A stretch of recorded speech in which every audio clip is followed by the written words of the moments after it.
Bismillahirrahmanirrahim. Assalamualaikum warahmatullahi wabarakatuh. Waalaikumsalam warahmatullahi wabarakatuh. Selamat siang anak-anak. Siang, Bu. Gimana kabarnya hari ini? Alhamdulillah, luar biasa. Allahu Akbar. Alhamdulillah ya. Semoga kita semua selalu dalam lindungan Allah Subhanahu wa taala dan selalu diberi kesehatan. Amin. Sebelum memulai pembelajaran, alangkah baiknya kita berdoa terlebih dahulu dengan membaca basmalah bersama-sama. Bismillahirrahmanirrahim. Selanjutnya Ibu mau mengecek kehadiran. Apakah hari ini ada yang tidak berangkat? Berangkat semua, Bu. Oke ya, alhamdulillah. Nah, sebelum belajar, coba kalian lihat sekeliling kalian, masih ada sampah nggak nih? Kalau masih ada, diambil dulu ya. Ayo. Terus kursi yang belum rapi, coba dirapihin.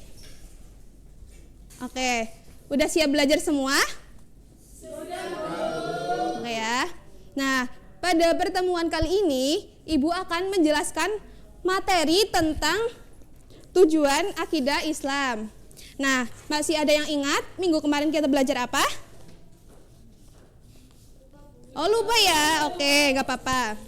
Nah, Ibu akan menjelaskan sedikit tentang pertemuan kemarin, yaitu tentang dasar-dasar akidah Islam. Di mana dasar-dasar akidah Islam itu ada dua ya. Yang pertama ada Al-Quran dan yang kedua ada hadis. Di mana keduanya ini tidak bisa dipisahkan karena keduanya merupakan sumber akidah Islam. Sampai sini udah ada bayangan? Oke. Nah, pada kali ini Ibu akan menjelaskan materi tentang tujuan akidah Islam.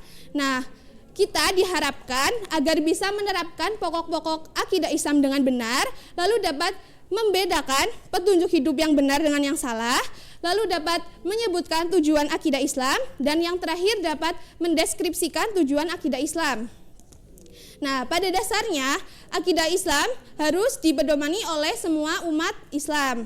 Artinya, semua umat Islam itu harus meyakini dan menjalankan pokok-pokok kandungan dengan tujuan agar mereka mendapatkan kebahagiaan di dunia dan di akhirat dan mendapatkan ridha Allah Subhanahu wa taala. Nah, dengan mempelajari akidah Islam ini merupakan kewajiban kita sebagai umat muslim. Dengan tujuan yang pertama, mengetahui petunjuk hidup yang benar serta dapat membedakan petunjuk yang salah dengan yang benar dengan yang salah. Nah, maksudnya kita sebagai seorang muslim itu harus menjalani kehidupan sesuai dengan nilai-nilai moral dan etika keislaman. Seperti kita harus menerapkan sikap kejujuran, sopan, tanggung jawab dan sebagainya. Dan kita diharuskan menjauhi perbuatan dosa. Mas Ilham, jangan senyum-senyum terus ya. Oke. Mau dilanjut? Oke. Tujuan akidah Islam yang kedua yaitu memupuk dan mengembangkan dasar ketuhanan yang ada sejak lahir. Nah, manusia itu merupakan makhluk berketuhanan.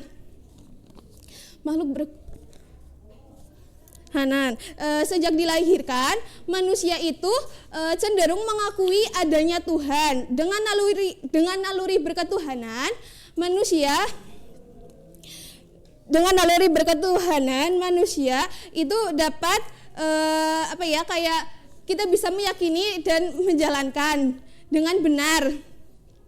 Dan yang ketiga ada memelihara manusia dari kesyirikan. Nah, kita sebagai manusia untuk mencegah kesyirikan perlu adanya tuntunan yang jelas tentang ketuhanan yang Maha Esa. Nah, kemungkinan besar manusia itu terperosok pada kesyirikan itu selalu terbuka ya. Baik syirik jali yaitu secara terang-terangan berupa perbuatan maupun syirik khafi yaitu sembunyi-sembunyi atau di dalam hati.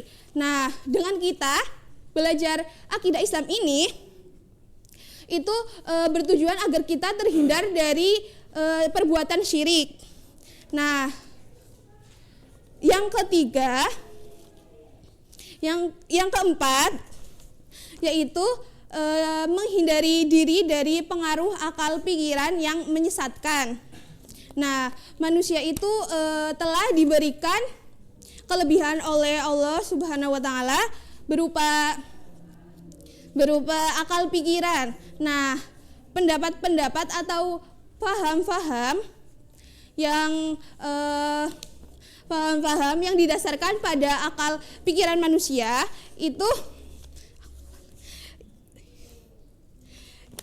itu dapat kayak agar kita kehidupan kita itu tidak tersesat ya. Nah, sampai sini ada yang ingin ditanyakan? Belum ya, berarti udah paham semua? Oke ya, sekarang Ibu mau nanya nih sama Mbak Fitria ya. Coba sebutkan sebutkan 4 tujuan akidah Islam yang tadi Ibu jelaskan. Tujuan akidah Islam yang pertama, mengetahui petunjuk hidup yang benar serta dapat membedakan yang benar dengan yang salah. Yang kedua, memupuk dan mengembangkan dasar ketuhanan yang ada sejak lahir. Yang ketiga, memelihara manusia dari kesyirikan. Yang keempat, menghindari diri dari pengaruh akal pikiran yang menyesatkan. Oke ya, bagus, alhamdulillah. Mungkin sekian materi pada pertemuan kali ini. Kita akan bertemu lagi pada minggu depan. Jangan lupa untuk mempelajari materi tentang hubungan antara Islam, iman, dan ihsan ya anak-anak. Oke, sebelum pulang coba duduknya dirapihin. Sudah rapi? Oke ya. Sebelum diakhiri, alangkah baiknya kita membaca hamdalah bersama.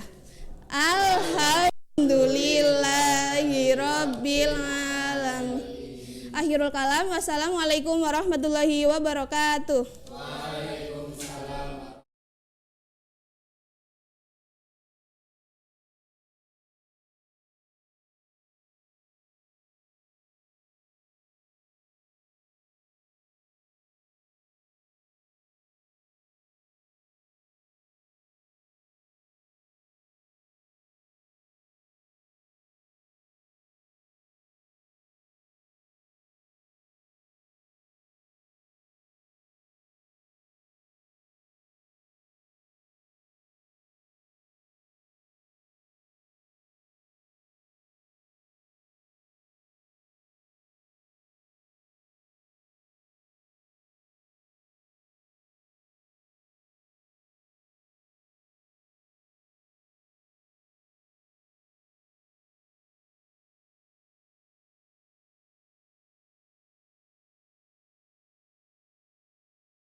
Udah.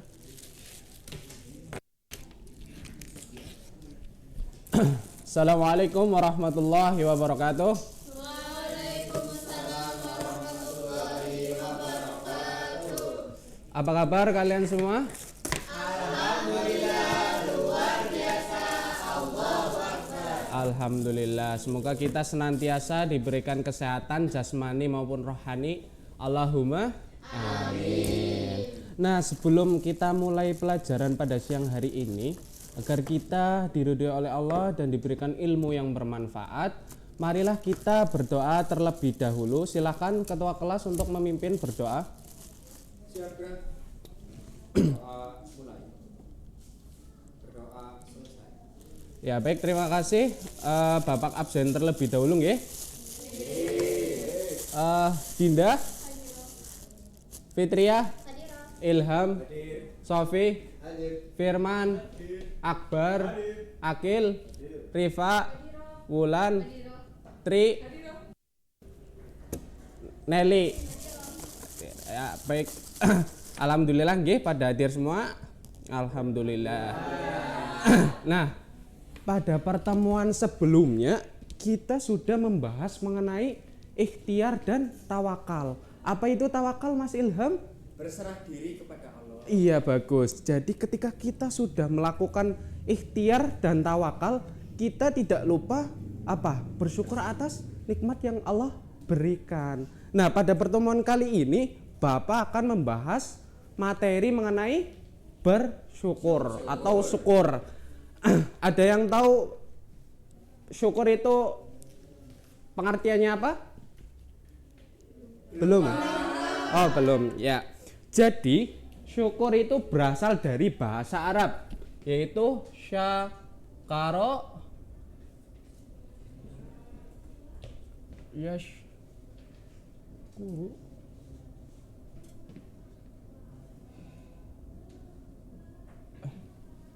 Syakara yashkuru syukron, yang berarti apa? Syukron apa? Berterima kasih. Nah, berterima kasih. Bersyukur itu berarti berterima kasih kepada Allah atas karunia yang Allah berikan kepada kita. Nah, secara istilah bersyukur itu memberi pujian kepada Allah dengan cara taat dan tunduk dan berserah diri kepada Allah dan beramar ma'ruf nahi mungkar. Nah, itulah pengertian mengenai syukur. Kemudian dalil mengenai syukur dalam Quran surat Al-Baqarah ayat 152. Silahkan Mbak Fitria bacakan. A'udzubillahiminasyaitonirrajim. Bismillahirrahmanirrahim. Fadhkuruni adzkurkum washkuruni wala takfurun. Yang artinya, karena itu ingatlah kamu kepadaku, niscaya aku ingat pula kepadamu, dan bersyukurlah kepadaku, dan janganlah kamu mengingkari nikmatku. Quran surat Al-Baqarah ayat 152. Iya, baik, terima kasih Mbak Fitria.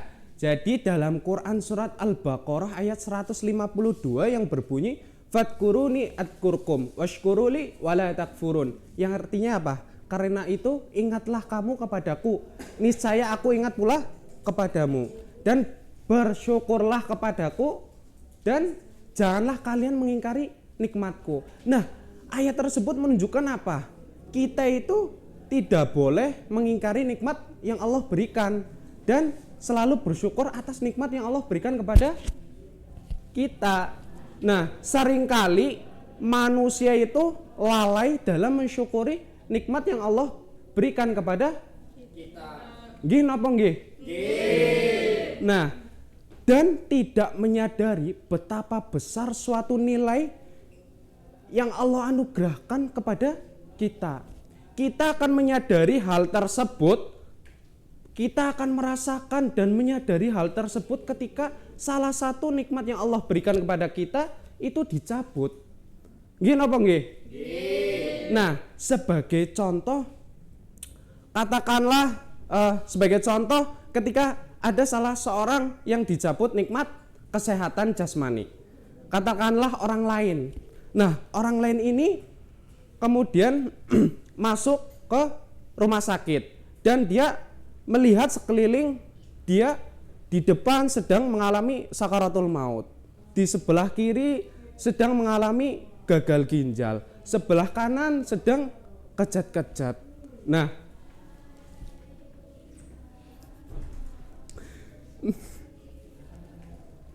kita itu harus apa?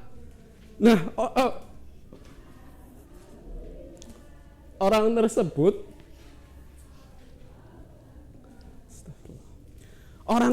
itu baru menyadari betapa besar suatu nilai nikmat yang Allah berikan kepada dia. Ya.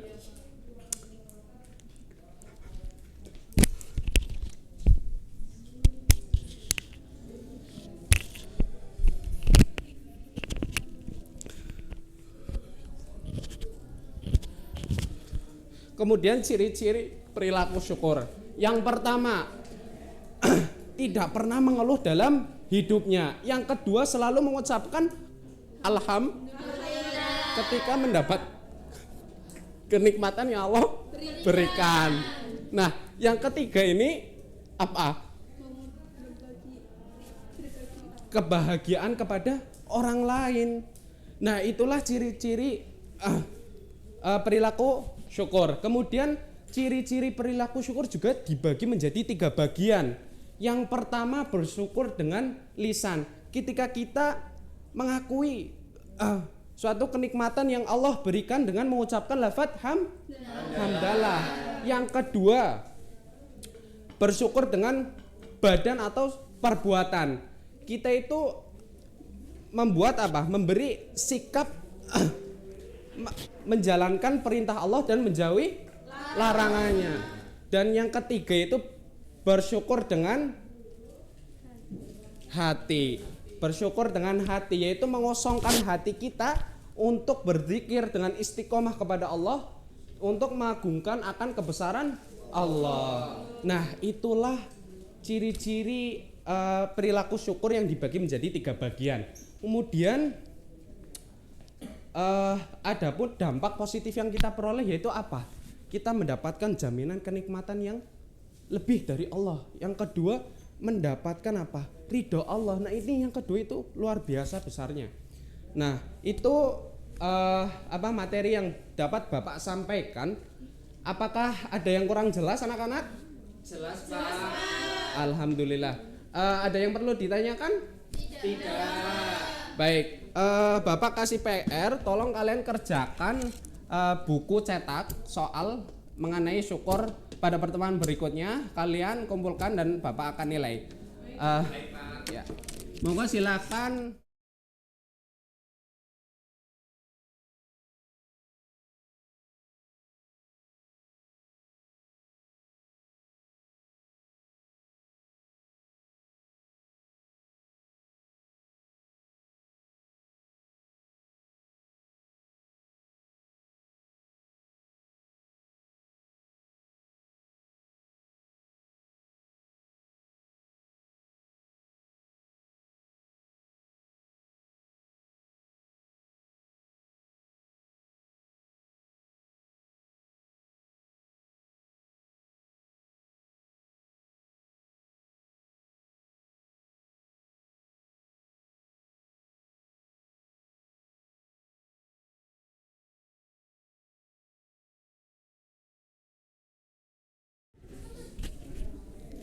Bismillahirrahmanirrahim. Assalamualaikum warahmatullahi wabarakatuh.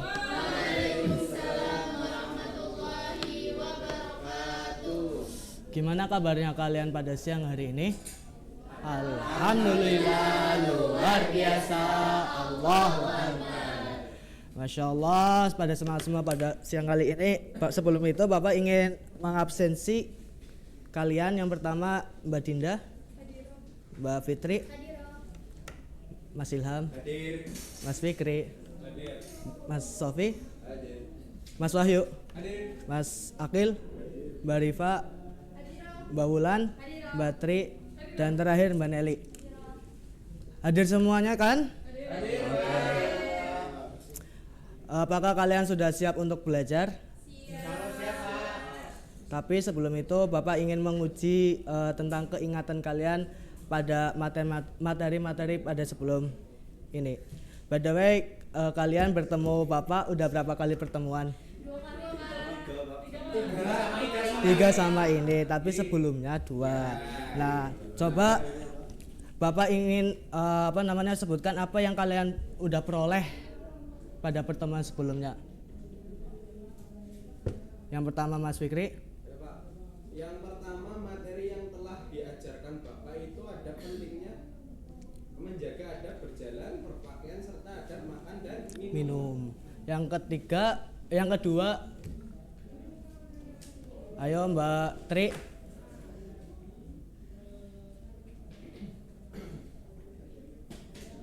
Yang kedua itu ada dalil-dalil tentang pentingnya menjaga adab makan, berjalan, dan berpakaian. Terus materi yang ketiga ada apa? Ada materi yang tadi yang telah dijelaskan oleh Bapak dalam bentuk dari contoh adab berjalan dan berpakaian menurut Islam. Nah, itu contoh materi yang ketiga. Lalu Bapak ini akan menanyakan sebuah dalil yang akan kita pelajari kali ini tentang adab makan dan minum. Dalilnya coba Mas Sofi.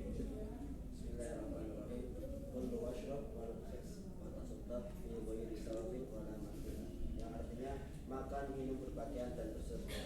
Jikalah kamu jangan berlebihan dan sombong. Hadis riwayat Masya Allah. Itu pertemuan kemarin kalian sudah masih ingat kan ya? Nanti Bapak ini akan menambahkan sebuah materi yaitu tentang bentuk adab makan dan minum. Coba kalian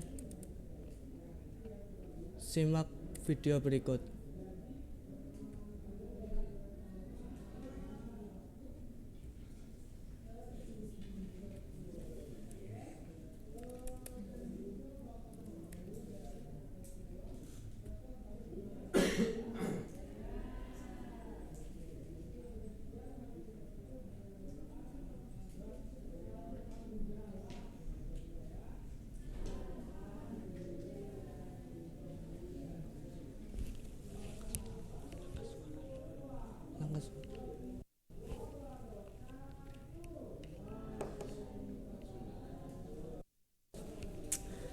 Karena ada kesalahan teknisi, Bapak ini langsung menyimpulkan apa materi yang kali ini.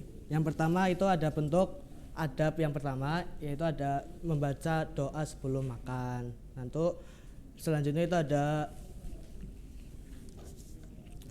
makan dengan tangan kanan. Yang ketiga itu ada makan dengan duduk, terus tidak boleh lari, terus sebelum makan itu kita dianjurkan untuk membaca doa sebelum makan. Coba doa sebelum makan gimana anak-anak? Bismillahirrahmanirrahim. Allahumma barik lana fima razaqtana wa qina adzabannar. Masya Allah. Lalu setelah kan tadi sebelum makan. Nah kalau setelah makan doanya gimana coba? Bismillahirrahmanirrahim.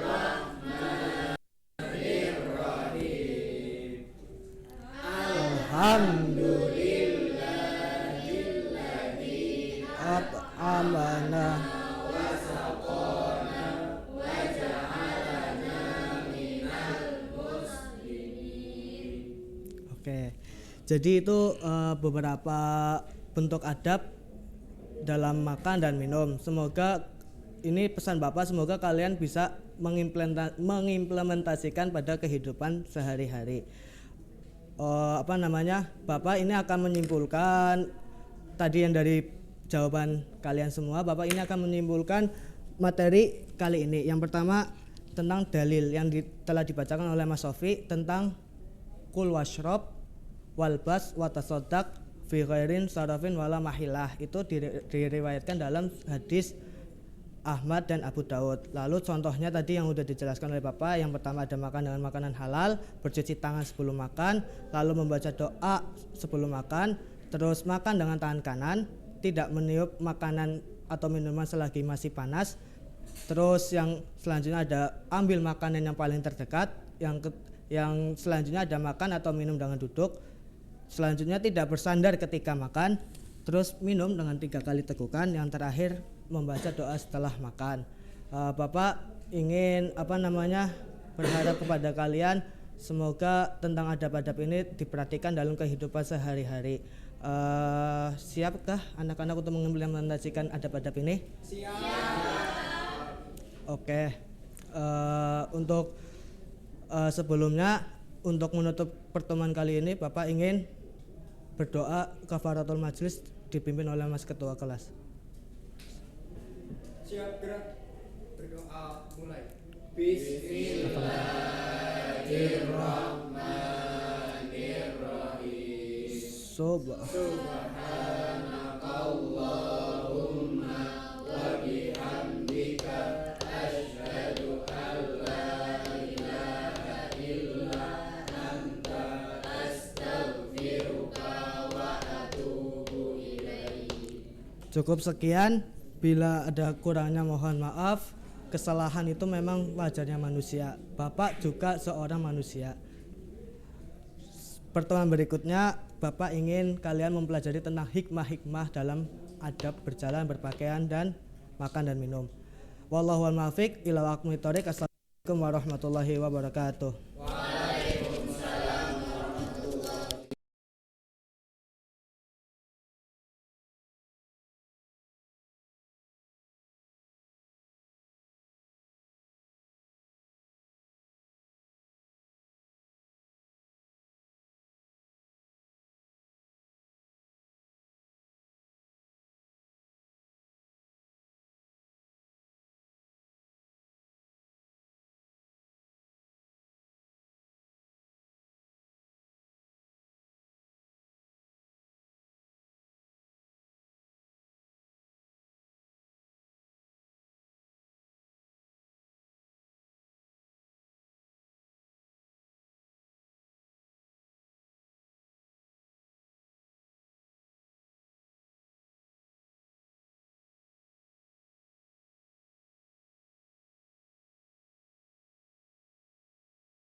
Assalamualaikum warahmatullahi wabarakatuh.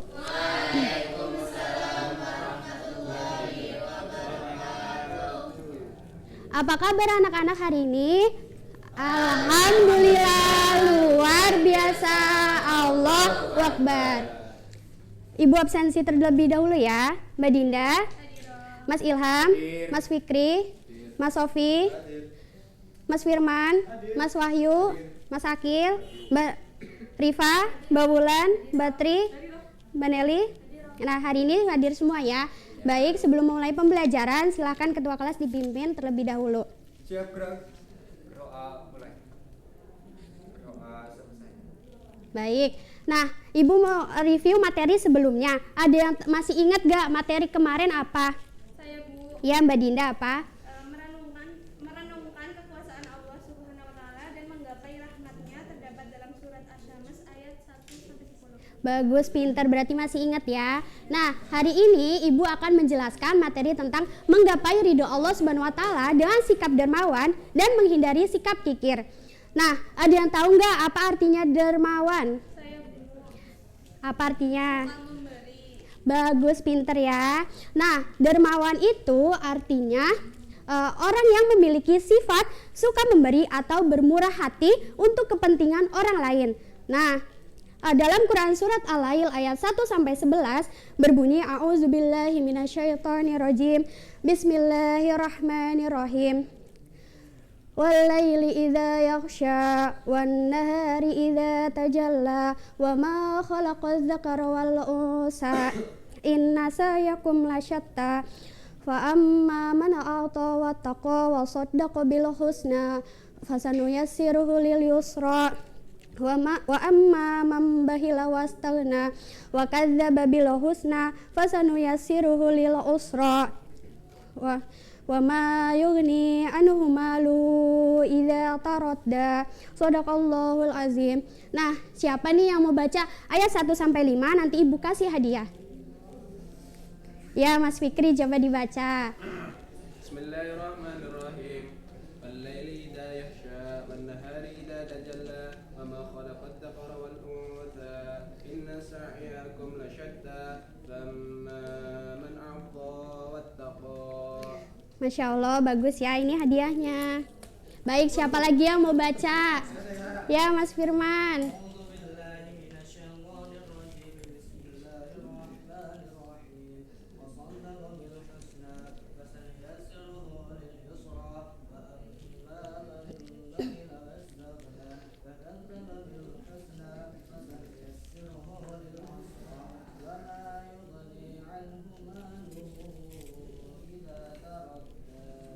Masya Allah, ini ya hadiahnya Mas Firman.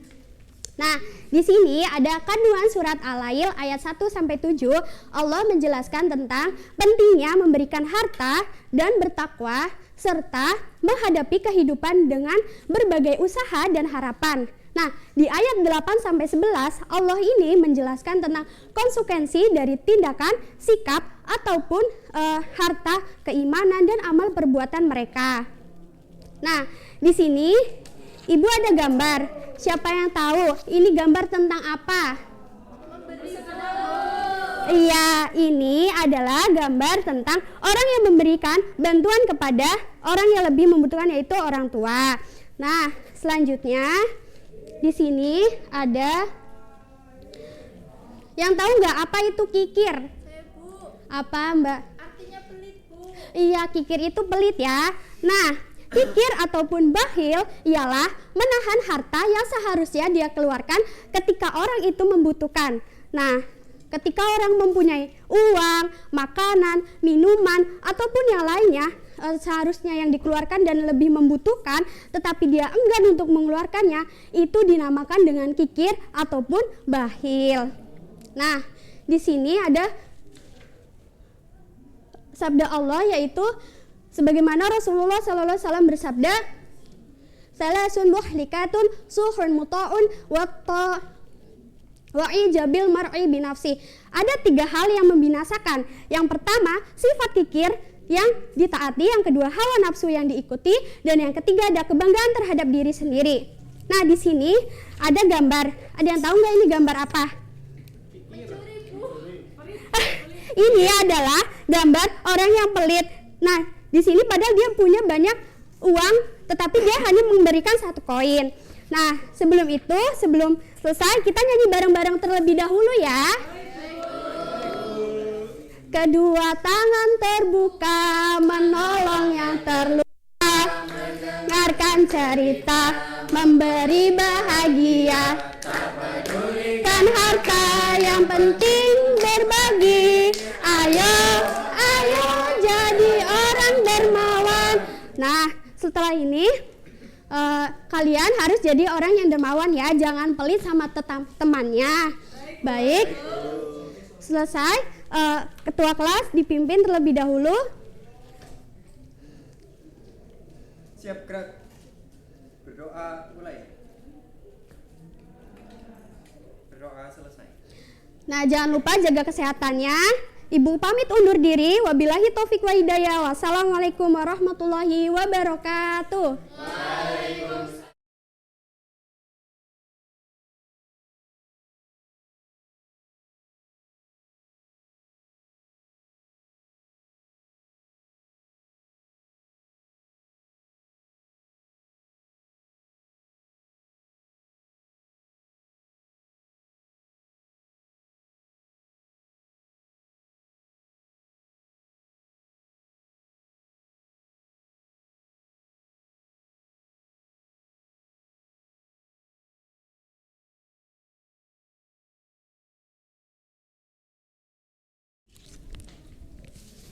Ya, assalamualaikum warahmatullahi wabarakatuh.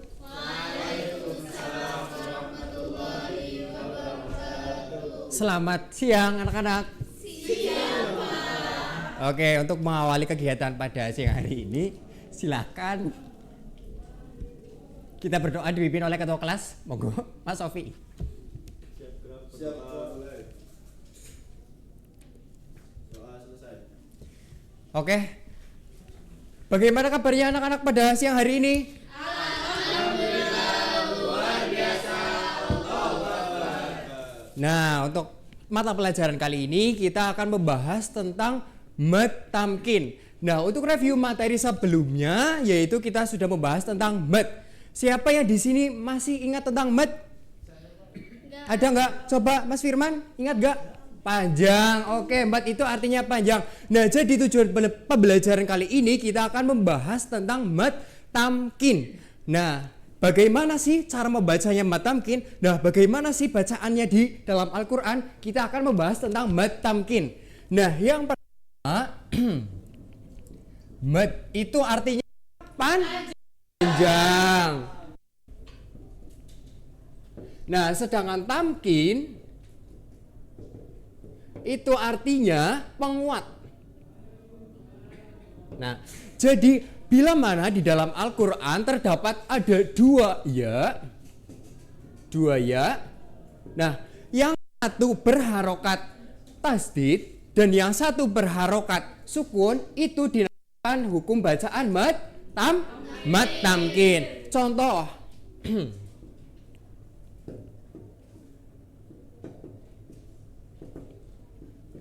an-nabiyina, ini kan ada dua ya, yang satu berharokat tasdid an-nabiyyi, nah yang kedua berharokat sukun. Ini dinamakan hukum bacaan mad tamkin. Cara membacanya ditekankan kepada ya yang berharokat tasdid. Contohnya an-nabiyyina, begitu. Paham? Oke, sekarang Bapak akan membagi kalian menjadi dua kelompok. Yang satu kelompok A dan yang satu kelompok B. Silahkan kalian membuat mind mapping atau peta konsep. Nanti kalau sudah selesai perwakilan kelompok untuk presentasi maju ke depan. Oke, silahkan Bapak beri waktu sekitar setengah menit. Monggo dikerjakan.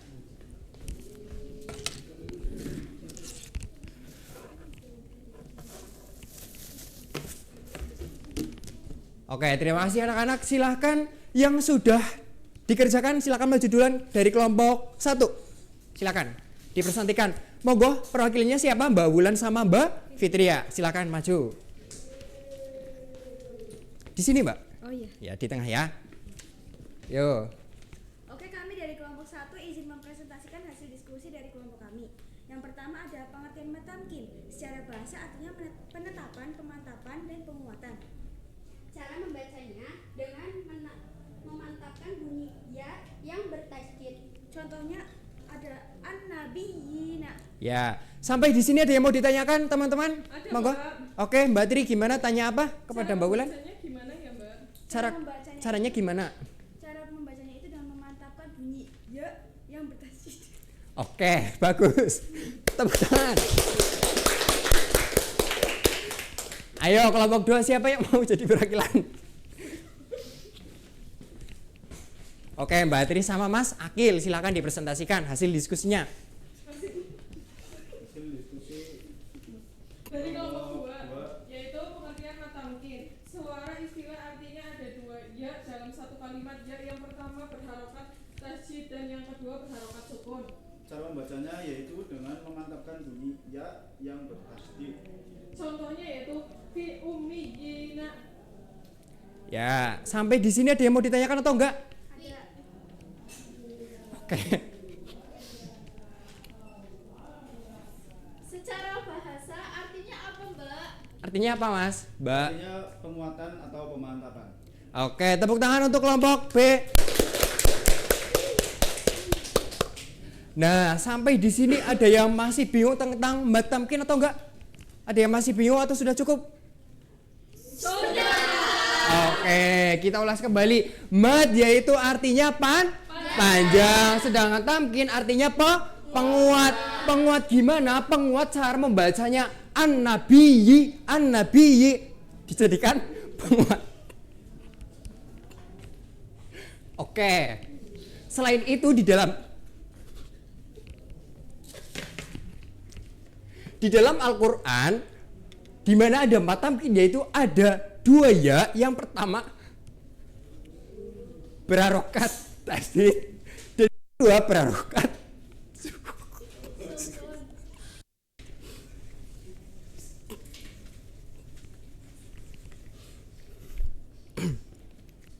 Oke, mungkin sekian pelajaran kali ini tentang hukum bacaan matamkin.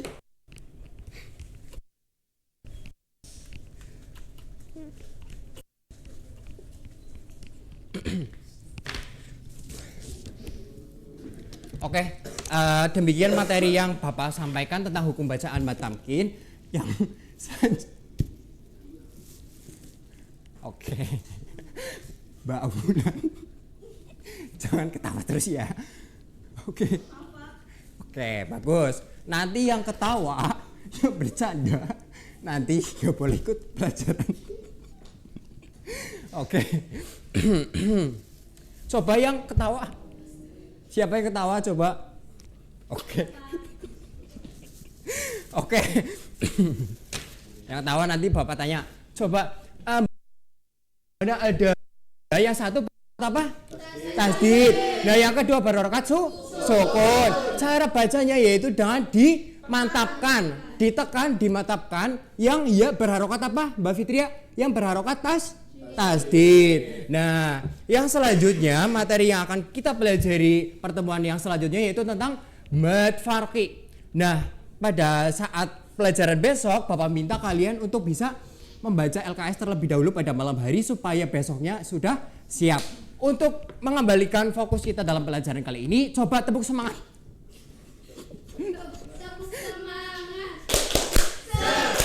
Oke.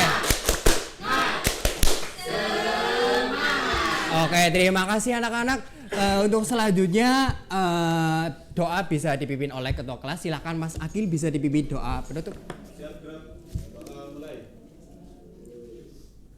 Doa selesai.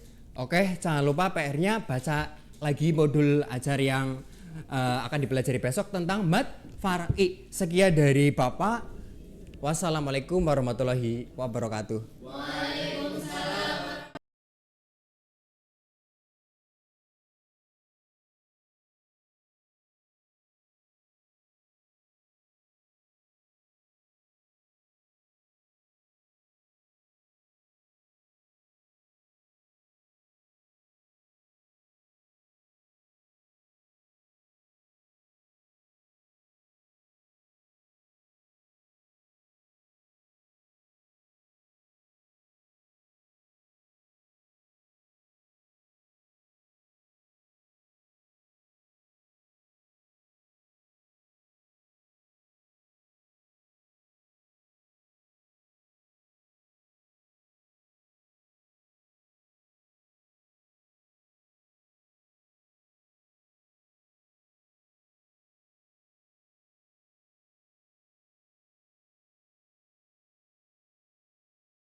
Assalamualaikum warahmatullahi wabarakatuh.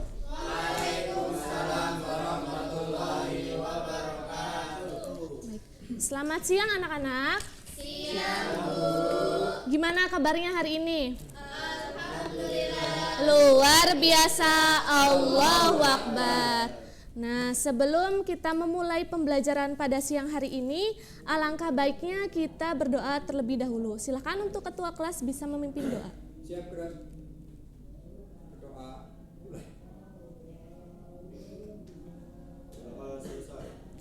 Ya, semoga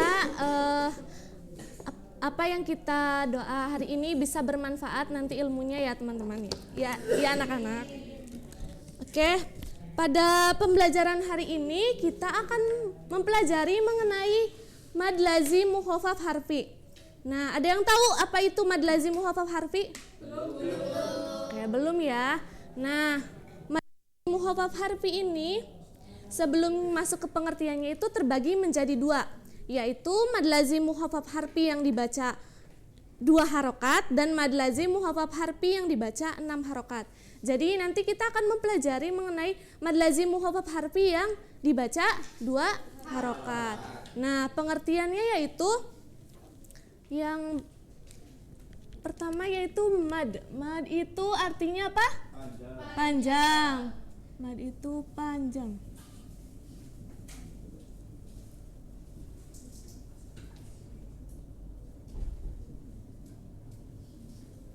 Mukhaffaf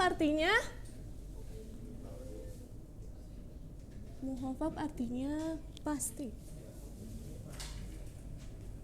atau harus.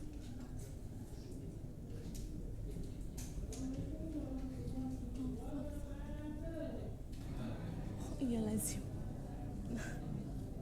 Lazim.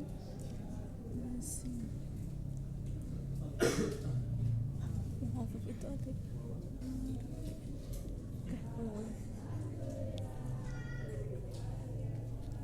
Oke, mad di sini artinya apa? Panjang. Nah, lazim di sini artinya harus. Kemudian mukhaffaf di sini artinya ringan. Dan harfi di sini artinya huruf. Jadi mad lazim mukhafaf harfi secara menurut istilah adalah mad yang terjadi jika salah satu huruf dari rohayal toha terdapat dalam awal surat dan tidak bertasdid. Nah, hurufnya itu ada apa? Ro, ha, ya, toha. Nah, dikumpulkan dalam lafaz hayun tohuron. Nah, di sini ibu akan mencontohkan contoh dari bacaannya, yaitu pada surah Fussilat ayat 1, yaitu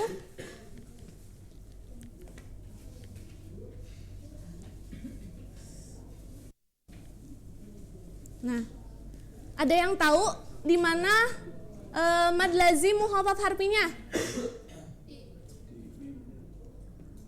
Ha atau mim? Ya, ha ya. Nah, ini tuh dibaca 2 harokat karena ini ada huruf hijaiyah dan ada huruf mad tabi'i, sedangkan mimnya itu dibaca 6 harokat. Nah, seperti ini. Kemudian membacanya seperti apa? Cara membacanya yaitu 2 harokat ya. Hamim. Seperti itu. Nah, mad ini dikenal dengan nama muqatat yang artinya diperpendek atau disingkat. Dan ini juga disebut dengan fawatih atau ayat pembuka dari beberapa surah Al-Qur'an. Kemudian ada contoh lain, yaitu pada surat Yasin ya. Yasin ayat pertama.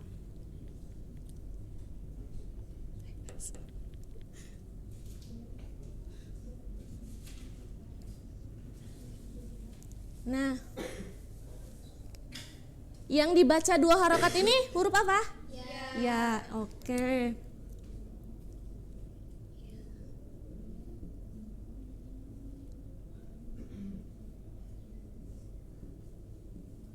Oke. Oke, dibaca 2 harokat ya. Nah, kemudian nanti di pertemuan selanjutnya Ibu akan menjelaskan mengenai mad lazim mukhafaf harfi yang dibaca 6 harokat. Nah, jadi sampai sini berarti udah paham ya? Sudah, Bu. Oke, berarti ada yang mau mencontohkan hukum dari bacaan mad lazim mukhafaf harfi yang 2 harokat selain yang dari Ibu contohkan? Silakan. Ya, silakan maju ke depan. Ya. Di sini.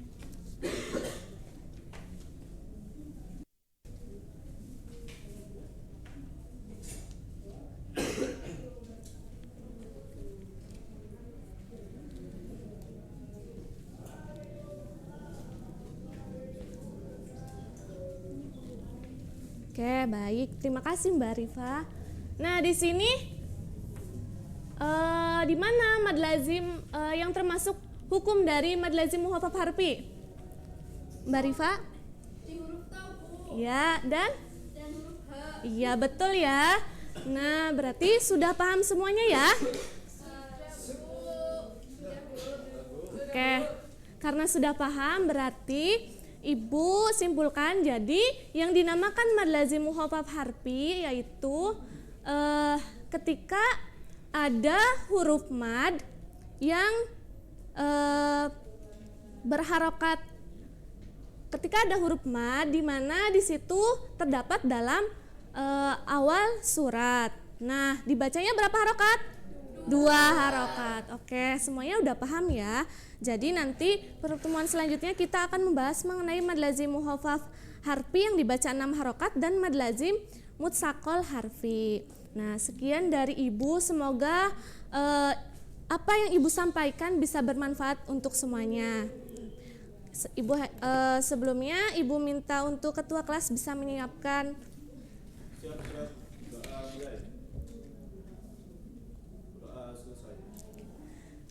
Sekian dari Ibu, kurang lebihnya mohon maaf. Wassalamualaikum warahmatullahi wabarakatuh.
Wis mulai.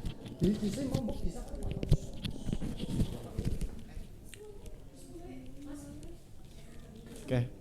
Bismillah, assalamualaikum warahmatullahi wabarakatuh. Waalaikumsalam warahmatullahi wabarakatuh. Selamat siang anak-anak. Siang.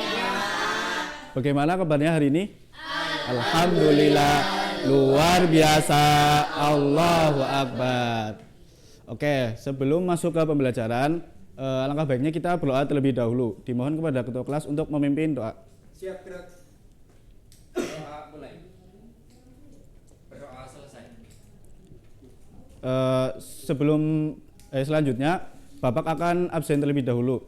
Mbak Dinda, Mbak Fitri, Mas Ilham, Mas Fikri, Mas Sofi, Mas Firman, Mas Wahyu, Mbak Rifa, Mbak Wulan, Mbak Nelly, Mbak Tri. Oke, hadir semua ya. Alhamdulillah.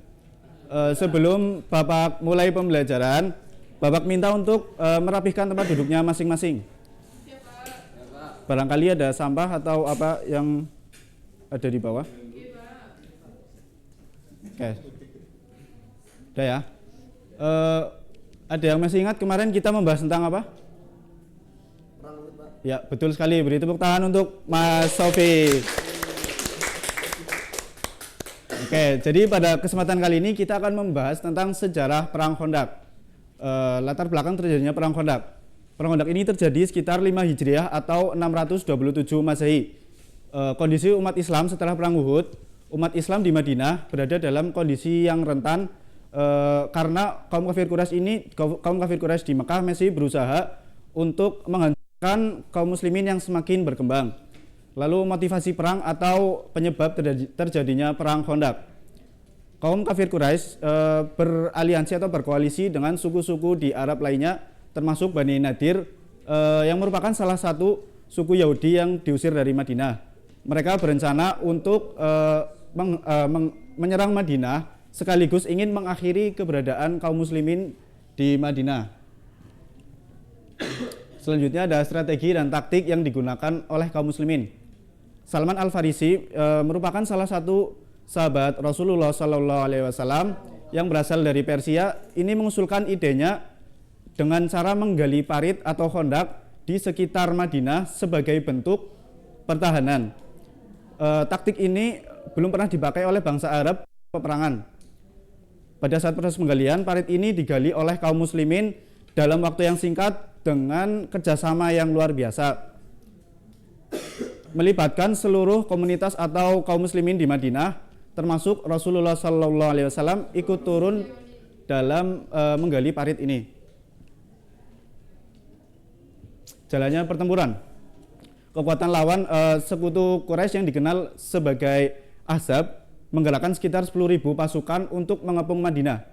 Pada saat pengepungan, pasukan sekutu ini terkejut karena melihat parit yang menghalangi mereka untuk menyerang Madinah. Akhirnya mereka terpaksa untuk menyerang kota dalam beberapa minggu. Akhir peperangan. Pertahanan yang kokoh yang dibangun oleh kaum muslimin ini setelah pengepungan yang panjang dan tanpa hasil, pasukan sekutu mengalami kelelahan dan juga kekurangan logistik. Selain itu, angin kencang yang sangat dingin menyebabkan kelemahan semangat mereka. Akhirnya sekutu Quraisy ini memutuskan untuk menarik diri dan umat Islam berhasil mempertahankan Madinah tanpa kehilangan besar atau tanpa korban yang banyak. Ini menandai bahwa kegagalan yang besar bagi musuh Muslim. Oke, selanjutnya Bapak minta untuk memperhatikan dan menyimak video animasi tentang Perang Khandaq.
kayak itu ya, video animasi tentang perang Khandaq. Jadi di sini terdapat kesimpulan dari perang Khandaq, yaitu tentang kerjasama dan kesatuan. Perang Khandaq ini menunjukkan pentingnya kerjasama dan kesatuan dalam melawan musuh yang lebih besar atau lebih banyak. Inovasi dalam strategi. Penggunaan strategi yang cerdas dan inovatif ini dalam perang Khandaq ini yaitu dengan cara penggalian parit, menunjukkan bahwa kemenangan itu tidak hanya bergantung pada kekuatan fisik saja, tetapi pada kecerdasan dan juga taktik. Oke, demikian yang dapat Bapak sampaikan. Ada yang ditanyakan? Tidak. Sudah jelas ya? Oke. Sebelum Bapak tutup, Bapak minta untuk mempelajari materi selanjutnya yaitu tentang perjanjian Hudaibiyah. Sekian dari Bapak, apabila banyak kekurangan dan kesalahan, mohon maaf yang sebesar-besarnya. Terima kasih atas segala perhatiannya. Wassalamualaikum warahmatullahi wabarakatuh. Waalaikumsalam warahmatullahi wabarakatuh.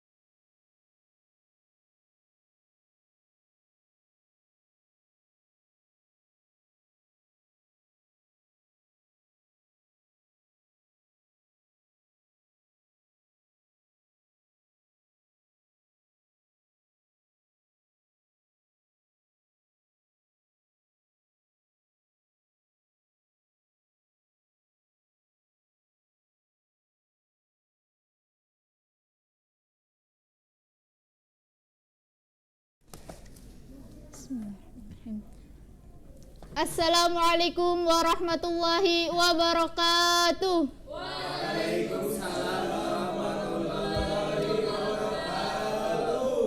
Selamat siang anak-anak. Siang, Bu. Apa kabarnya hari ini? Alhamdulillah luar biasa. Allahu Akbar. Sebelum kita memulai pelajaran, lebih baik kita berdoa terlebih dahulu. Untuk ketua kelas dimohon untuk memimpin doa. Siap gerak. Berdoa mulai. Doa selesai. Ibu absen terlebih dahulu ya. Fitria, Dinda, Mas Ilham. Alhamdulillah pada hari ini semuanya berangkat ya. Untuk pertemuan kemarin kita sudah membahas mengenai proses berdirinya Daulah Abbasiyah dan faktor terbentuknya Daulah Abbasiyah. Nah, untuk pertemuan sekarang Ibu akan membahas mengenai para pemimpin Daulah Abbasiyah.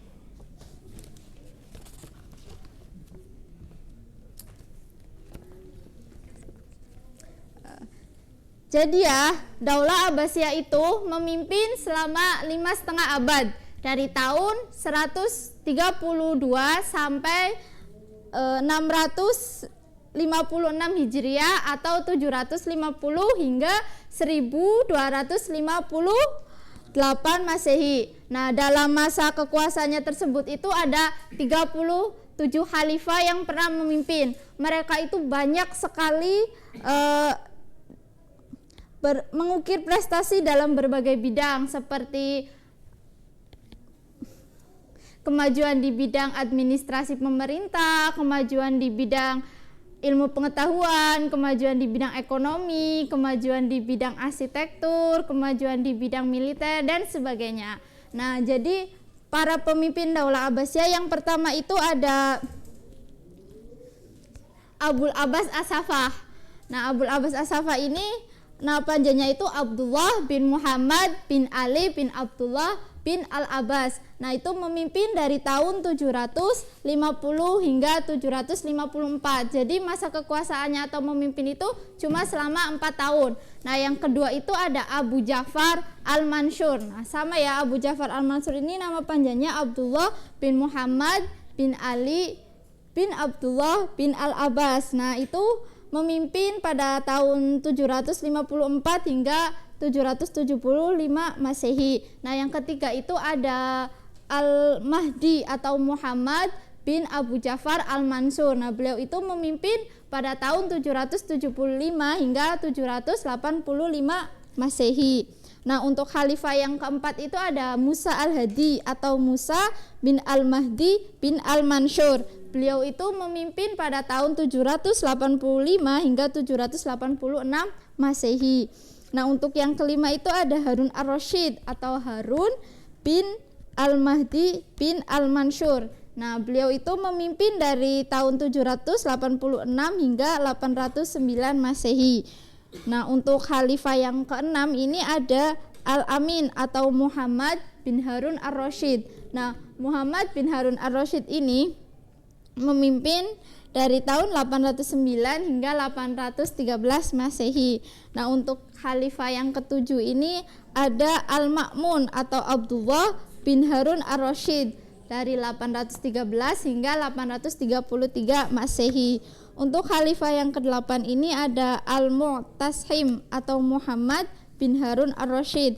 Beliau ini memimpin dari tahun 833 hingga 842 Masehi.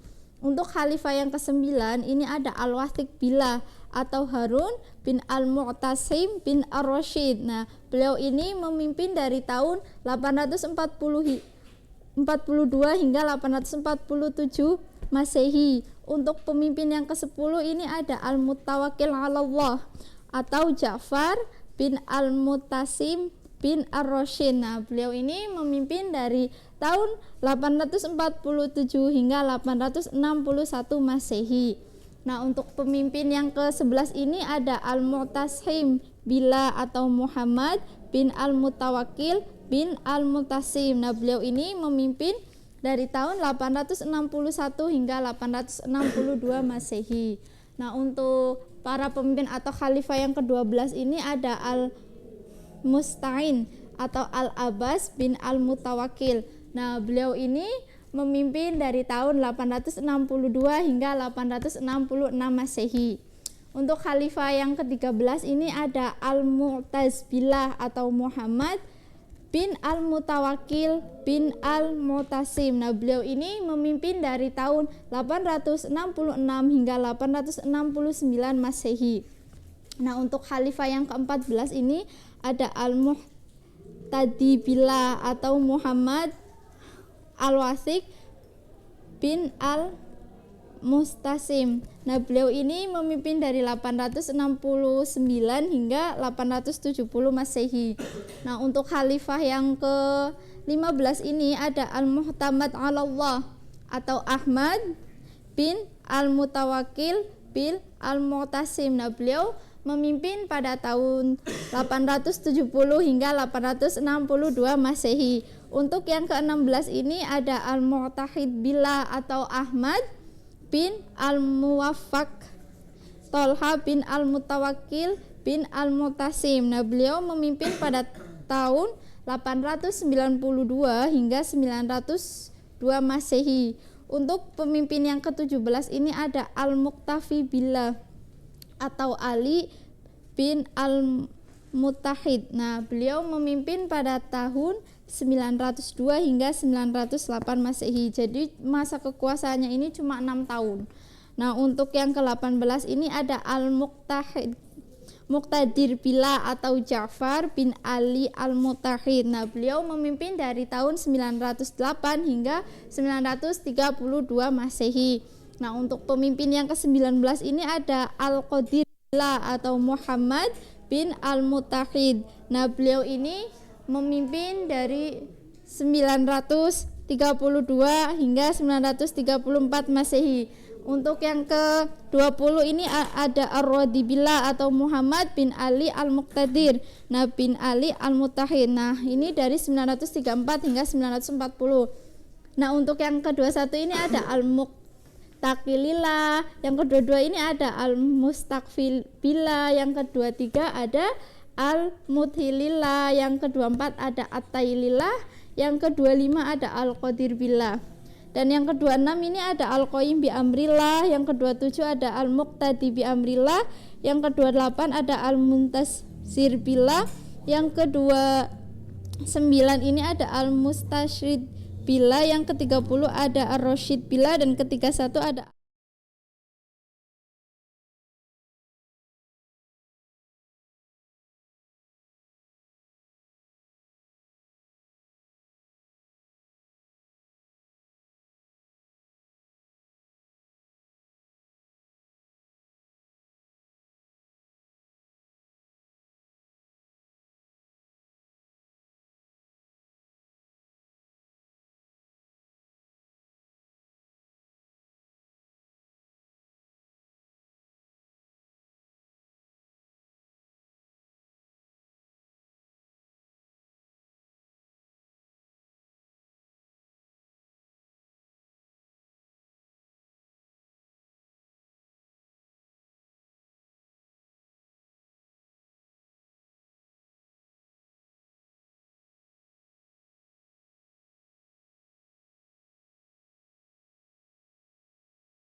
Assalamualaikum warahmatullahi wabarakatuh. Selamat pagi anak-anak. Alhamdulillah. Apa kabar? Alhamdulillah luar biasa. Allahu Akbar. Oke. Di sini saya akan menunjukkan beberapa foto. Di sini siapa yang bisa menyimpulkan apa arti dari foto di sini? Ya, benar.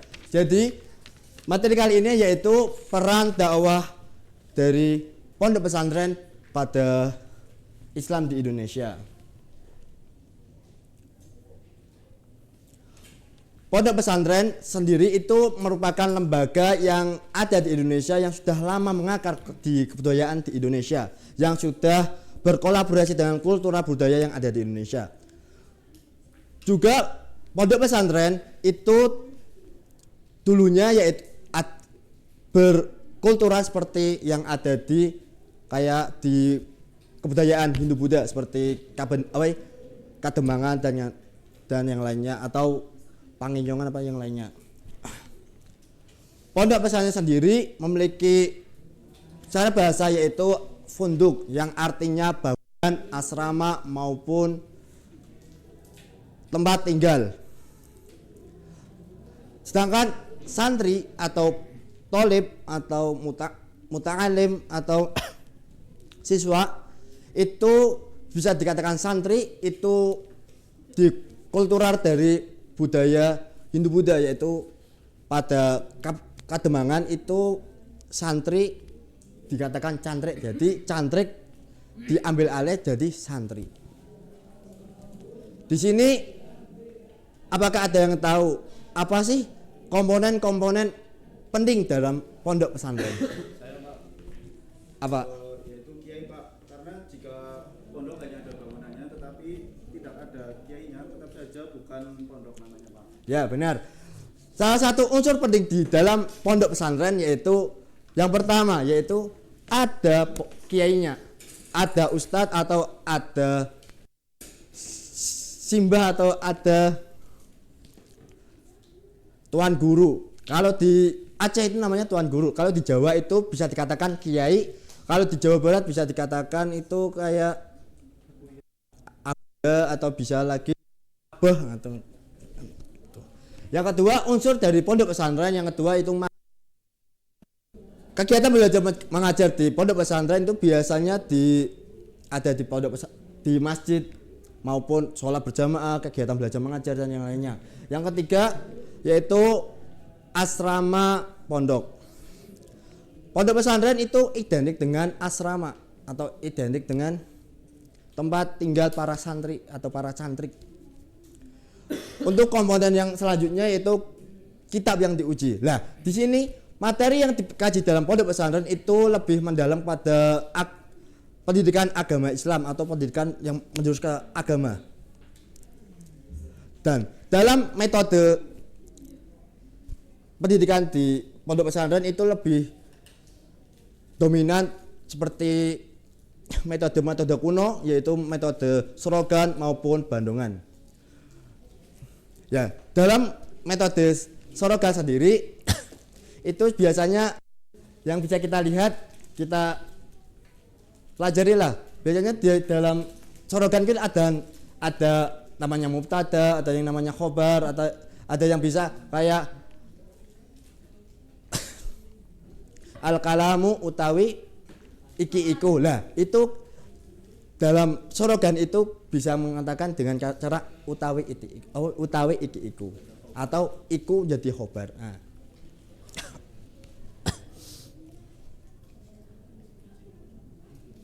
Pondok pesantren sendiri merupakan salah satu hal yang sangat luar biasa di dalam dunia pendidikan Indonesia. Karena kenapa pondok pesantren menjadi tolak ukur atau corak kebudayaan Islam yang masih real di Indonesia, yaitu yang menjadi bukti adanya kebudayaan yang ada di Indonesia.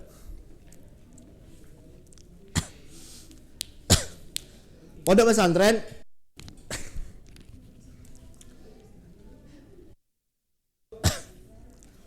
ada 3 pondok pesantren di Indonesia, yaitu ada pondok pesantren Salafi yang lebih dominan pada pendidikan klasikal, yaitu pendidikan yang menjurus kepada pendidikan agama Islam yang mengkaji kitab-kitab klasik atau kitab kuning, yang bisa dikatakan para santri itu kitab kuning.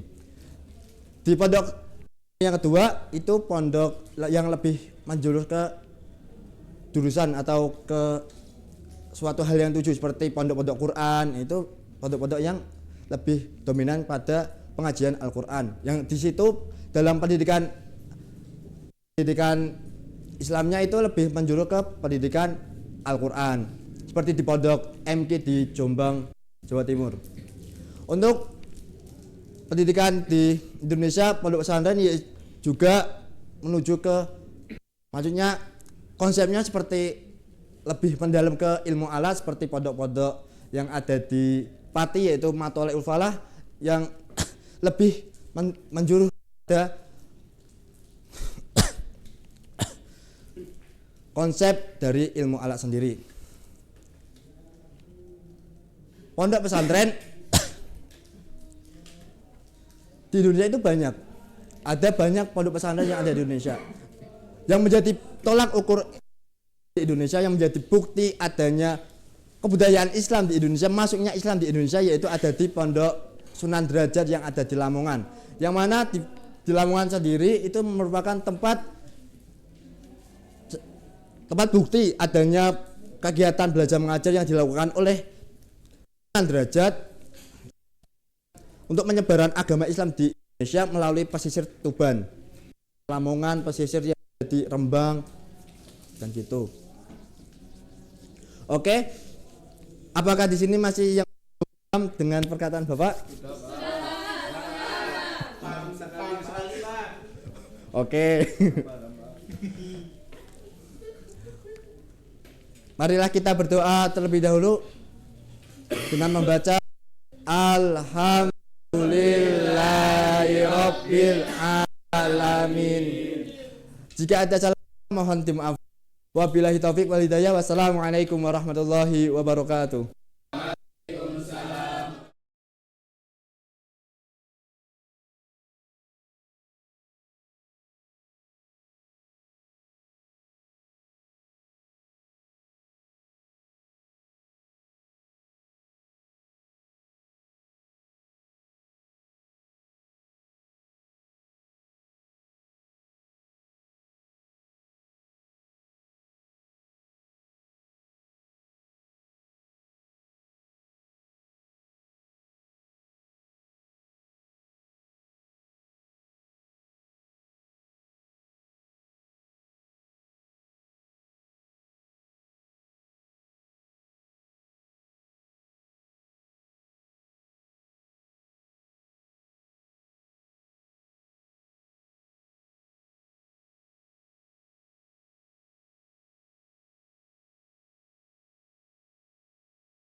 Assalamualaikum warahmatullahi wabarakatuh. Waalaikumsalam warahmatullahi wabarakatuh. Selamat siang anak-anak. Siang, Bu. Gimana kabarnya anak-anak? Alhamdulillah.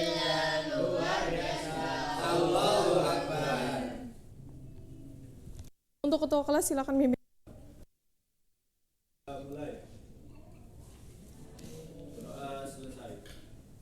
Anak-anak ada yang tahu nggak tata cara suci dari hadas?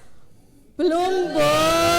Ya, sekarang kita masuk ke tata cara bersuci dari hadas. Silakan anak untuk menggeser bangku kalian masing-masing melihat proyektor. Yuk, silakan.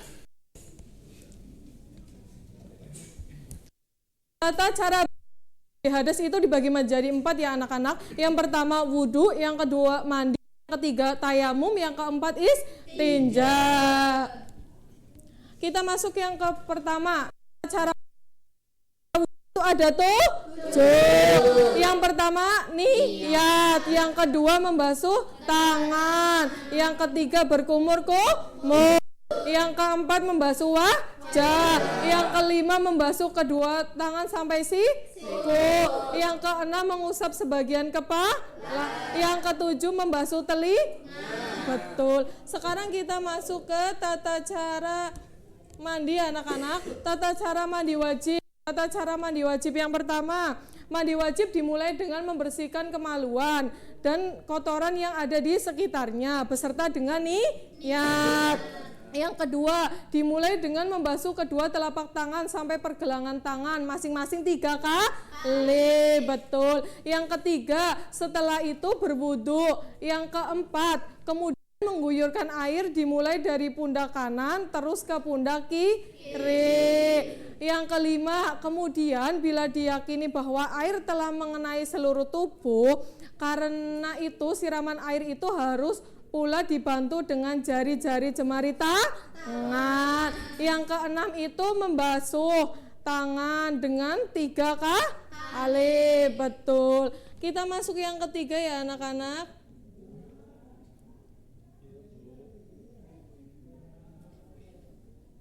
Yang ketiga yaitu tayamum.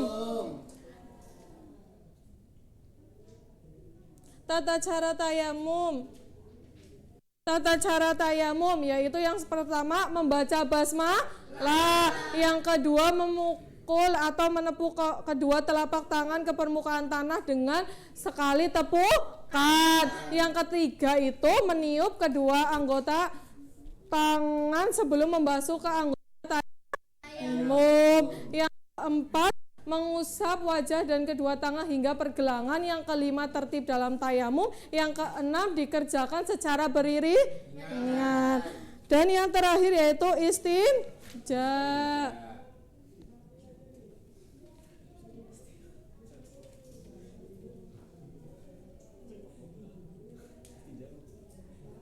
Tata cara istinja yang pertama itu membasuh atau membersihkan telapak keluar kotoran air besar atau air kecil dengan air yang bersih. Yang kedua itu membasuh dan membersihkan tempat keluar kotoran air besar atau air kecil dengan batu. Yang ketiga jatuh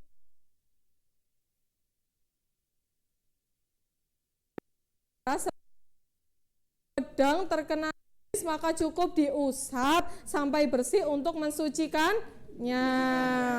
Tadi ada berapa ya tata cara bersuci dari hadas? 4. Yang pertama tayamum, yang kedua wudu, yang ketiga istinja, yang keempat apa? Mandi. Betul. Silakan untuk berkelompok ya anak-anak. Ibu kasih waktu 1 menit untuk berkelompok, silakan.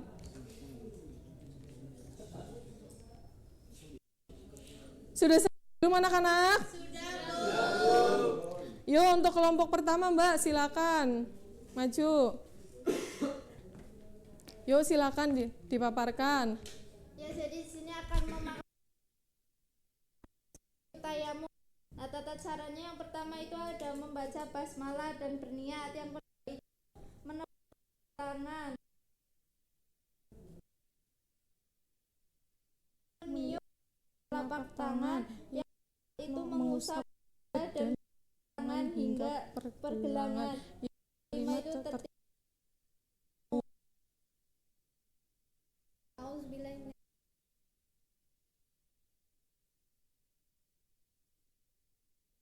Ada yang ditanyakan anak-anak?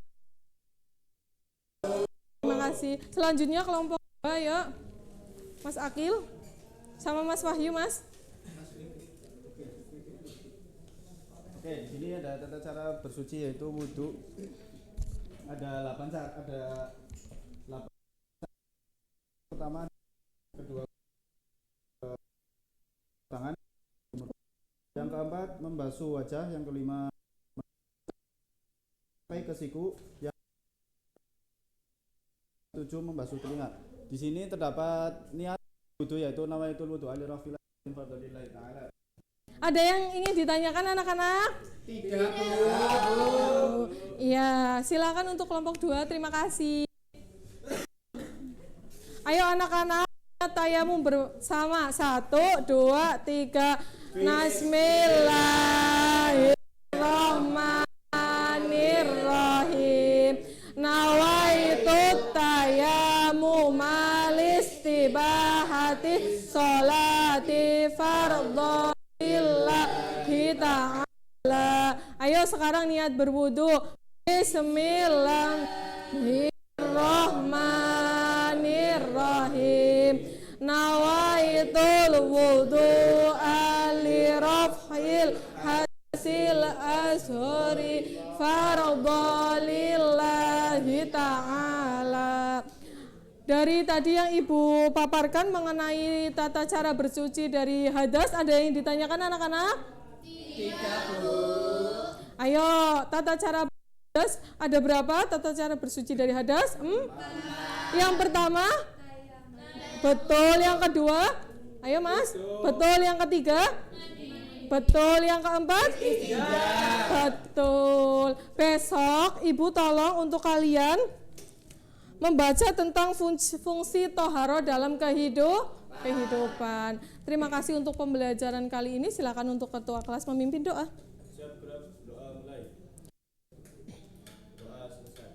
Terima kasih. Kurang lebihnya Ibu mohon maaf. Wabillahi taufik wal hidayah. Wassalamualaikum warahmatullahi wabarakatuh. Waalaikumsalam warahmatullahi wabarakatuh.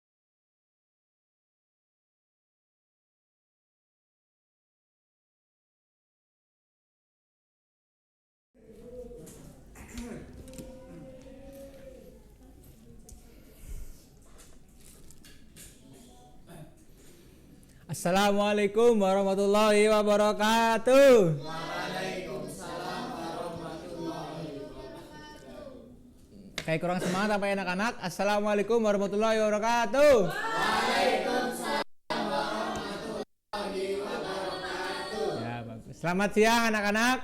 Siang. Ya, bagaimana kabarnya hari ini?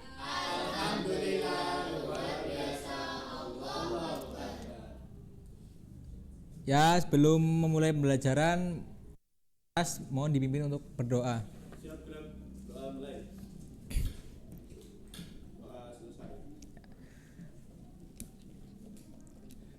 Sebelum kita memulai pembelajaran, Bapak mau mengabsen dulu ya anak-anak.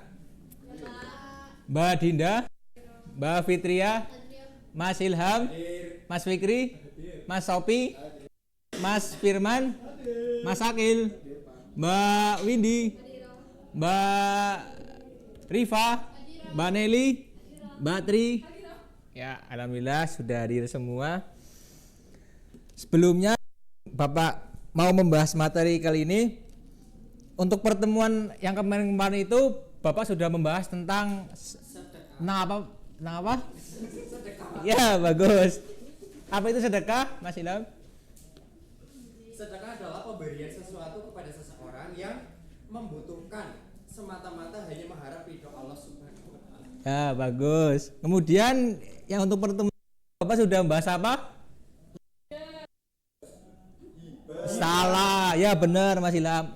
Apa itu iba Mas Ilham? Hibah adalah pemberian sesuatu yang dilakukan oleh seseorang ketika masih hidup kepada seseorang secara cuma-cuma tanpa mengharapkan apa-apa kecuali ridho Allah Subhanahu wa taala. Ya, bagus sekali Mas Ilham. Tepuk tangan buat Mas Ilham. Ya, baik. Jadi di pertemuan kali ini Bapak mau membahas tentang hadiah, teman-teman. Di sini mungkin ada yang udah pernah menerima atau memberi hadiah? Saya Pak. Ya, Mas Akil. Pada saat waktu lomba futsal Pak. Wih, bagus sekali. Itu hadiah apa, Mas? Hadiahnya motor Pak. Wih, motor. Wis, bagus. Hadiah itu untuk secara pengertiannya itu hadiah adalah pemberian sesuatu kepada orang lain dengan maksud untuk memuliakan atau memberikan penghargaan atas suatu prestasi yang telah diraih. Misalnya seperti Mas Akil udah menang lomba futsal terus diberi hadiah gitu, motor itu. Kemudian ketika kita diberi hadiah itu kita harus menerimanya dengan senang hati gitu, teman-teman. Jangan ya walaupun hadiahnya mungkin tidak seberapa, kita harus menerimanya dengan senang hati. Jangan ketawa Mas Fikri, nanti ketawa suruh maju nanti di sini. Kemudian ketika kita sudah diberi hadiah oleh seseorang, kita itu harus membalasnya walaupun enggak langsung kita balas, tapi intinya kita harus memberikan timbal balik gitu. Ya, feedback, benar. Terus untuk hukum dan dalil hadiah, hukumnya itu memberikan hadiah itu hukumnya sunnah sesuai dengan hadis Nabi riwayat Muslim yang artinya penuhilah panggilan orang yang mengundangmu dan jangan untuk menolak hadiah. Itu pertama. Nabi SAW juga bersabda lagi di riwayat Al-Bukhari-nya yang artinya barang siapa yang diberikan oleh Allah harta tanpa ia memintanya, maka hendaklah ia menerimanya karena boleh jadi itu adalah rezeki yang Allah berikan kepadanya gitu, hadis Al-Bukhari. Kemudian ada hadis lagi, Masya Allah kayak pengajian ini. Kemudian ada hadis lagi yang artinya itu saling memberilah kamu hadiah, karena hadiah itu dapat menyebabkan kita itu bisa menghilangkan penyakit hati, contohnya iri dengki gitu ya. Kemudian untuk syarat dan rukun hadiah itu ada 4. Anak-anak ada berapa? 4. Yang pertama orang yang memberi hadiah, yang kedua orang yang menerima hadiah, kemudian yang ketiga ada ijab dan qabul, yang keempat ada barang yang dihadiahkan. Kemudian untuk manfaatnya, hadiah itu pertama itu bisa menumbuhkan rasa kasih sayang. Ketika kita memberi hadiah maka orang lain akan senang. Kemudian ketika kita memberi hadiah untuk sebuah penghargaan, maka orang itu akan sungguh-sungguh untuk memotivasi lagi untuk mencapai sesuatu yang ingin dia raih lagi lebih baik gitu. Oke, di pertemuan kali ini Bapak akan membagi sebuah kelompok anak-anak untuk kelompok ini A, kelompok B. Itu cari persamaan dan perbedaan tentang sedekah, hibah dan hadiah. Bapak beri waktu 2 menit anak-anak untuk membahas.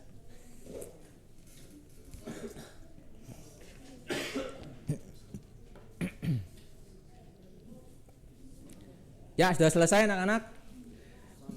Silakan untuk mempresentasikan hasil diskusinya. Siapa dulu, kelompok A atau B?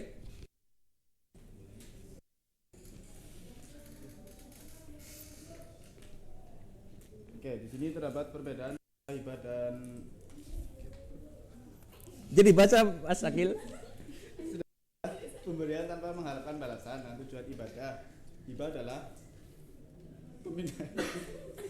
pemindahan ke pemilikan harta secara sukarela. Sedangkan hadiah adalah memberi sebagai penghargaan atau kasih sayang. Lebih singkatnya sedekah untuk ibadah, hibah untuk keperluan hadiah, hibah untuk keperluan hadiah untuk penghargaan. Ya, baik, tepuk tangannya. Kemudian lanjut kelompok A.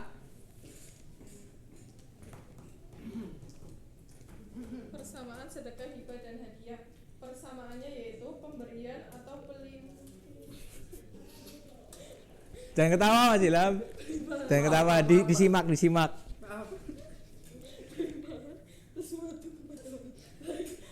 Jadi jangan ketawa. Ya, terima kasih, jelas udah. Terima kasih.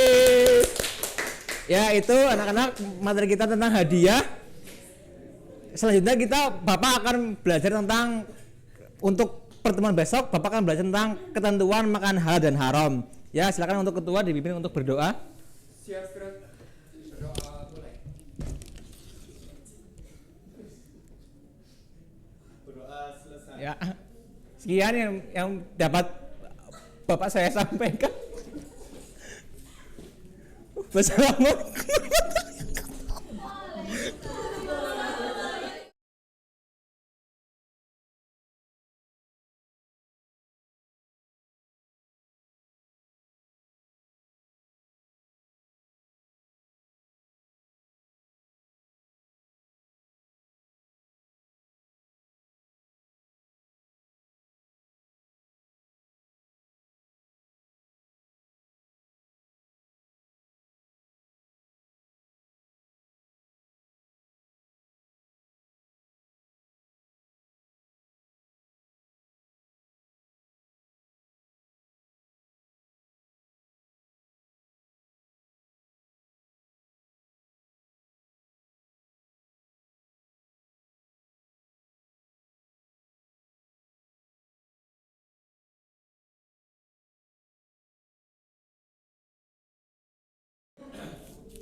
Assalamualaikum warahmatullahi wabarakatuh.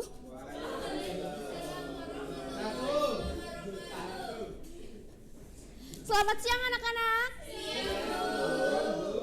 Bagaimana kabarnya hari ini? Alhamdulillah, luar biasa. Allahu Akbar. Baiklah, sebelum memulai pelajaran, alangkah baiknya kita berdoa terlebih dahulu dengan membaca basmalah bersama-sama.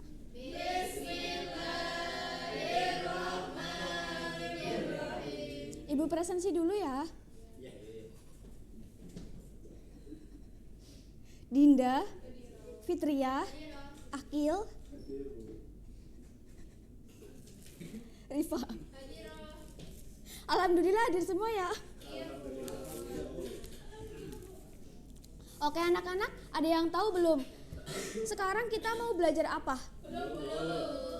Oke, jadi hari ini kita akan melanjutkan materi sebelumnya. Yang dimana materi sebelumnya itu kita telah belajar tentang muamalah yang terdiri dari jual beli, hiyar, dan yang ketiga ada kirod. Nah, kalian masih asing atau tidak asing dengan istilah kirod atau mudorobah? Masih asing ya? Jadi kirod atau mudorobah itu adalah perjanjian. Nah, untuk lebih jelasnya kalian bisa melihat PPT yang Ibu buat di sana. Hadap ke sana ya. Nah, jadi pengertian kirot secara bahasa dalam kitab Fathul Qorib Al-Mujib, Syekh Muhammad Ibnu Qasim Al-Ghazi menyatakan, kirot adalah penyerahan harta dari sahibul mal kepada pengelola dana sebagai modal usaha yang dimana keuntungannya dibagi antara keduanya. Jadi kirot adalah pemberian dari seseorang kepada orang lain untuk dijadikan modal usaha dengan memperoleh keuntungan yang akan dibagi sesuai perjanjian. Nah, biasanya kirot dilakukan menyangkut modal yang cukup besar. Jika menyangkut modal yang cukup besar, maka harus diadakan perjanjian agar tidak rugi. Dasar hukum kirot. Kirot dalam Islam itu hukumnya mubah atau boleh. Juga dianjurkan karena ada unsur tolong-menolong. Rasulullah SAW pernah mengadakan kirot dengan istrinya yaitu Siti Khadijah sewaktu berniaga ke Syam. Nah, sabda Rasulullah SAW yang artinya ada 3 pahala yang diberkahi, yaitu yang pertama ada jual beli yang ditangguhkan, memberi modal, dan mencampur gandum dengan sendiri. Lalu ada rukun dan syarat qiraat. Syarat qiraat ada berapa anak-anak? 5. Ya, ada 5. Yang pertama ada pemilik modal atau sahibul mal dan pengelola modal atau amil. Syarat bagi keduanya adalah sudah mumayyiz. Mumayyiz artinya sudah balik. Terus berakal sehat artinya tidak gila. Terus suka rela, tidak terpaksa dan amanah. Lalu ada modal usaha atau mal yang berupa uang, barang, aset, yang penting bernilai kualitas dan kuantitasnya.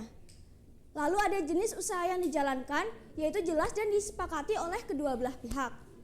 Terus ada keuntungan. Keuntungannya pembagiannya disepakati sesuai dengan perjanjian.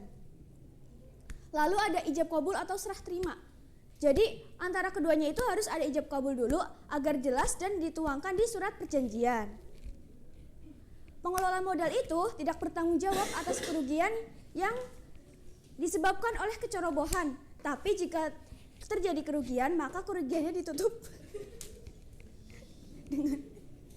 dengan keuntungannya. Lalu ada larangan bagi orang yang menjalankan qiraat. Larangan bagi orang yang menjalankan qiraat ada berapa anak-anak? 4. Ya benar, ada 4. Yang pertama itu melanggar perjanjian atau akad.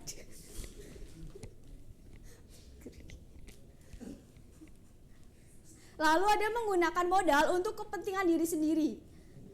Lalu untuk menghambur-hamburkan modal usaha. Dan keempat, menggunakan modal untuk perdagangan yang diharamkan oleh syara. Misalnya menggunakan modal untuk berjualan miras. Kan haram ya dalam Islam. Astagfirullahaladzim. Selanjutnya ada ketentuan qiraat. Ketentuan qiraat ada berapa ya anak-anak? 5. Ya ada 5. Yang pertama ada kemauan dan kemampuan dari kedua belah pihak. Lalu ada kepercayaan dan kecermatan. Lalu ada sikap jujur, amanah, bertanggung jawab, dan profesional. Ada perjanjian yang dibuat secara jelas, serta jika terjadi kerugian, maka ditutup dengan keuntungan yang ada. Bentuk-bentuk qiraat. Bentuk qiraat itu terdiri dari 2. Yang pertama ada qiraat sederhana. Qiraat sederhana contohnya adalah dengan cara bagi hasil yang sudah ada sejak zaman Nabi SAW. Contohnya, Jeno sebagai pelaku usaha, sedangkan Karina sebagai pemilik modal. Itu ada contoh fotonya. Terus ada bentuk qiraat modern. Contohnya adalah mudorobah. Misalnya,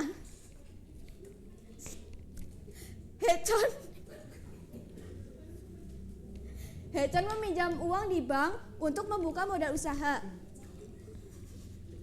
dengan menggunakan akad dengan pihak bank. Lalu pihak bank mengelola dan keuntungannya dibagi hasil untuk kedua belah pihak. Astagfirullah. Manfaat qiraat. Manfaat qiraat yang pertama untuk membantu sesama dalam mencukupi kebutuhan hidupnya, untuk menggalang dan memperkuat ekonomi umat, mewujudkan persaudaraan dan persatuan antara pihak-pihak yang bersangkutan, mengurangi jumlah pengangguran, dan memberikan pertolongan kepada sesama manusia. Kekurangan. Nah, di situ ada contoh dari qiraat modern. Bisa dilihat ya anak-anak. Selanjutnya Ibu ada permainan. Dari materi yang Ibu sampaikan, kalian bisa menyimpulkan apa tadi tentang qiraat. Langsung maju aja ya yang bisa. Cepet template-templatenya.